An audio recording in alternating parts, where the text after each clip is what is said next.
اور جو مبارک ہے اور لوگوں کے لیے، خدا للعالمین، عالمین کے لیے۔ دیکھیے ترقی کا زمانہ ہے اور لوگوں کے اندر ایک سرچ کرنا نئی نئی ٹیکنالوجی اور تحقیق کے مراحل دن بدن لوگوں کے سامنے کھلتے چلے جا رہے ہیں، اور جیسے جیسے زمانہ ترقی کر رہا ہے ویسے ویسے جو الہی نمائندے ہیں ان کی عظمت اور جو کلام الہی ہے اس کی شان دن بدن۔ آج اگر آپ سائنس کی دنیا میں جائیں تو اس کے ماورا جو بھی نظر آئے گا صرف علی بن ابی طالب اور قرآن مجید نظر آئے گا، کوئی اور اس کی کتاب نہیں۔ یہ الگ بات ہے کہ ہم نے اس علی سے کتنا سیکھا ہے اور غیروں نے کتنا سیکھا ہے، وہ علیحدہ کا مسئلہ ہے۔ مگر ترقی یافتہ زمانے میں اگر آپ جیسے جیسے آگے بڑھتے چلے جائیں گے، دن بدن علم آگے بڑھتا چلا جائے گا، علی بن ابی طالب کی عظمت اور فضیلت اجاگر ہوتی چلی جائے گی۔ لہذا اللہ نے چونکہ زمانے کے اندر ایک سرچ کرنے کا، تحقیق کرنے کا مادہ ہے، تو اللہ نے ان کی مشکلات کو آسان کرنے کے لیے اعلان کیا، اتنا والا بیت وضع للناس الذی ببکہ، وہ سب سے پہلا گھر جو ہم نے بنایا ہے، ہم نے سرزمین مکہ پہ۔ یقین جانیے اگر خداوند عالم یہ اعلان نہ کرتا کہ ہم نے سب سے پہلا گھر بنایا ہے، تو دنیا کو ابھی تک اپنی ریسرچ میں یہی نہیں معلوم ہو پاتا کہ دنیا میں سب سے پہلا گھر جو لوگوں کے لیے بنایا گیا وہ کون سا تھا۔ اور یقین نہ آئے تو اس کے سامنے یہ ہے کہ جب اللہ نے یہ اعلان کیا کہ یہ ہم نے سب سے پہلے گھر بنایا ہے، تو بتاؤ اس کا نقشہ بنانے والا کون تھا، اس کے یہاں چار دیواری کا پتہ لگانے والا کون تھا، اس کی تعمیر کرنے والا کون تھا؟ جناب ابراہیم اور جناب اسماعیل نے دیواروں کو بلند کیا ہے، رفع القواعد، دیواریں بلند کی ہیں، بنیاد نہیں رکھی ہے۔ اس کا احاطہ کیا تھا، کون سی جگہ تھی، کیسے پھر پلان اس کو تیار کیا گیا، کس نے آنے کے بعد میں بتایا ہے۔ آپ اسے چھوڑیے کہ پہلا گھر اللہ نے بتا کے آسانی کر دی، مگر آج بھی لوگوں کو معلوم ہونے کے بعد کہ پہلا گھر سرزمین مکہ پہ بیت اللہ ہے، مگر اس کے حقیقت کو لوگ ترقی یافتہ زمانے میں بھی نہیں پہنچ پا رہے ہیں۔ تو آپ اندازہ لگائیے گا جب آج کے دور میں لوگ بیت کی حقیقت کو نہیں سمجھ پا رہے ہیں تو اہل بیت کے مقام کو کیا سمجھ پائے گا؟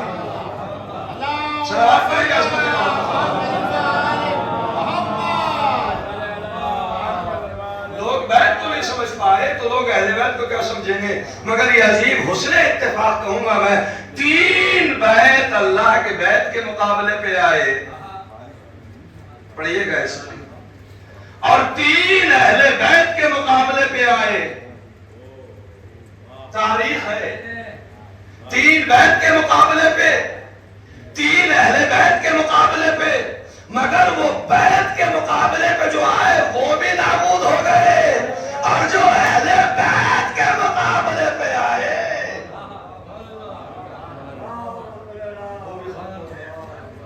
اور ان میں جو 3 بیت تھے ان میں سے ایک کمالی کا اور آنے کے بعد کا میں خانہ کعبہ کو منہدم کروں گا۔ کہاں چلا؟ خانہ کعبہ کی طرف، خانہ کعبہ پہ، خانہ کعبہ کے دروازے پہ، چونکہ بیت کا دشمن تھا، ایک بہت زیادہ پاورفل تھا، تو وہ وہاں سے چلا، کہا میں بیت کو جانے کے بعد میں برباد کر دوں گا، میں بیت کو جانے کے بعد میں ڈھا دوں گا۔ ایسے ہی جو اہل بیت کے 3 مقابلوں میں تھا وہ بھی اہل بیت کے گھر کی طرف چلا، کہا میں اسے آگ لگا دوں گا۔ مگر اللہ کی قسم بیت بھی اپنی رونق کے ساتھ میں محفوظ ہے، اہل بیت بھی پردے غیب میں اثر کے ساتھ۔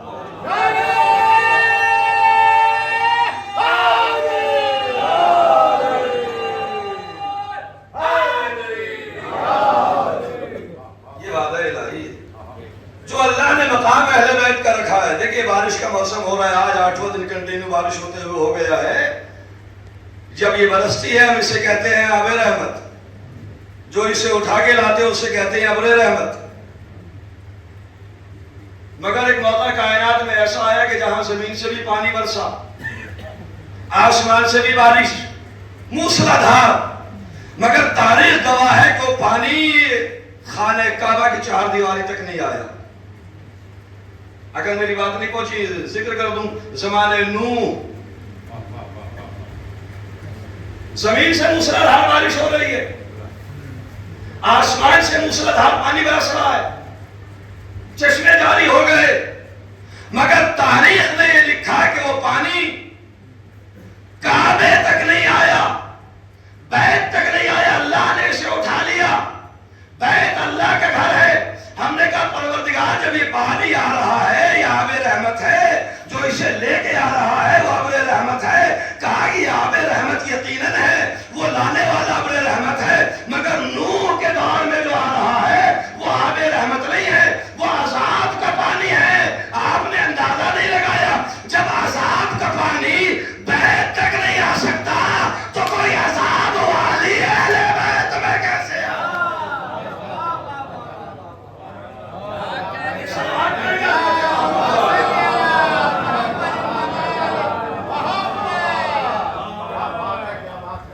یہ کوئی کہاں سے؟ اچھا دیکھیں، سورہ علم جو صرف کیا گیا ہے تطہیر میں اہل بیت کے اوپر، وہ ان کی عصمت کو تو نہیں کر سکتے۔ آپ جا کے پڑھیے پورا لب الباب، آپ کو آئے تطہیر کے دو لفظ میں پیش کر رہا ہوں۔ بہت ساری تفاسیر اس کے اوپر لکھی گئی کہ اہل بیت، مگر یہ ایسی آیت ہے۔ اچھا بات آگے تو اسے بھی سن لیجیے، ایک اور صلوات پڑھنا ضروری ہے۔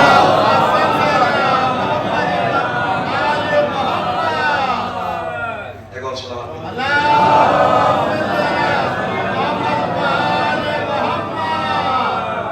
اللہ کا ارادہ یہ ہے کہ اہل بیت صحت جسم کی نجاست کو دور رکھے اور آپ کو ایسے پاک و پاکیزہ بنائے گا جو پاک و پاکیزہ رکھنے کا حق ہے۔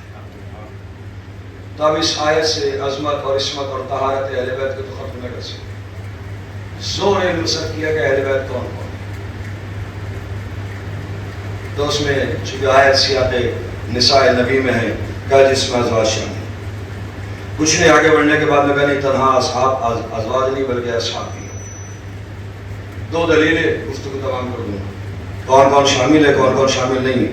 آپ ازواج کو کہتے ہیں ہمیں کوئی اشکال نہیں ہے، آپ اصحاب کو کہتے ہیں ہمیں کوئی اشکال نہیں ہے، مگر آیت کی لفظوں پہ غور دیجیے گا۔ انما یرید اللہ لیذھب عنکم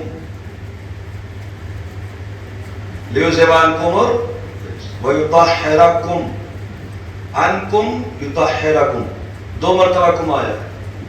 کم کے معنی بہت آسان ترجمہ عربی میں ہوتا ہے تم، کم یعنی تم، اور یہ اسی وقت بولا جاتا ہے کہ جب سامنے والا موجود ہو، ہم مخاطب ہو وہ ہمارا مخاطب ہو، جب سامنے موجود ہوتا تو اسے کہا جاتا ہے کم، جیسے سلام علیکم۔ اگر آپ ہمارے سامنے ہیں ہم تبھی تو کہیں گے سلام علیکم، لیکن اگر انسان سامنے نہیں ہے تو سلام علیکم نہیں ہوتا ہے، علیہ السلام ہوتے ہیں۔ زمانہ جسے کہتا ہے نا کہ 1400 سال مرے ہو گئے اہل بیت دنیا میں نہیں ہے، یہ آذانیں بتا رہی ہیں، آذان کے بعد سلام بتا رہا ہے۔ جب پڑھتے ہیں السلام علیکم یا ابا عبداللہ، یہ علیہ کا بتا رہا ہے کہ وہ تھے نہیں ہے۔ تو کم کے معنی تم، ہمیں نہیں معلوم کہ آپ اصحاب میں کسے اہل بیت میں کسے لا رہے ہو۔ ازواج کو لا رہے ہو لے آؤ، ہم ایکسپٹ کر لیں گے، کوئی مشکل نہیں ہے۔ آپ اصحاب کو لا رہے ہو لے آؤ، ہم ایکسپٹ کر لیں گے، مگر اللہ کی آیتیں چلنے والی ہیں قیامت تک۔ اور یہ جو کم ہے نا، انکم ویطہرکم، یہ آیت بتا رہی ہے کوئی اہل بیت کی فرد ایسی ہونی چاہیے کہ جو اس آیت کا مخاطب میں مصداق ہو۔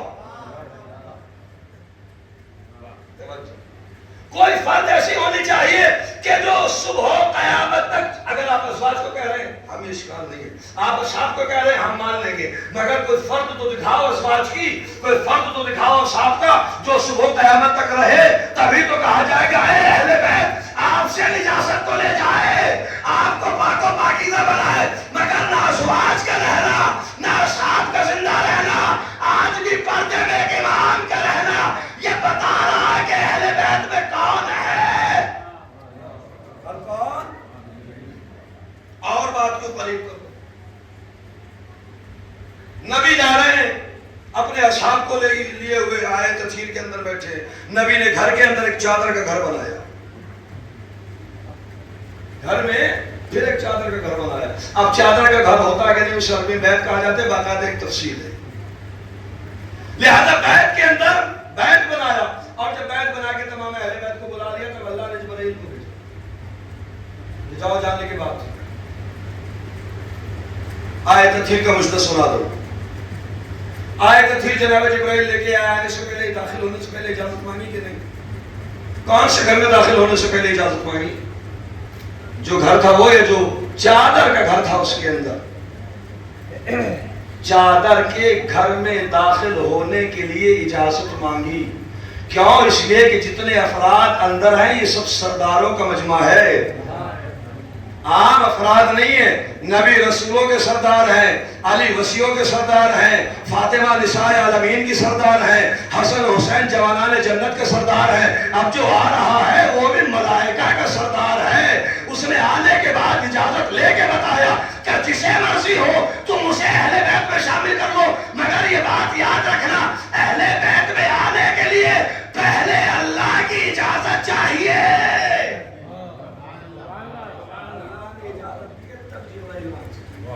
پھر نبی نے اجازت دی ہے.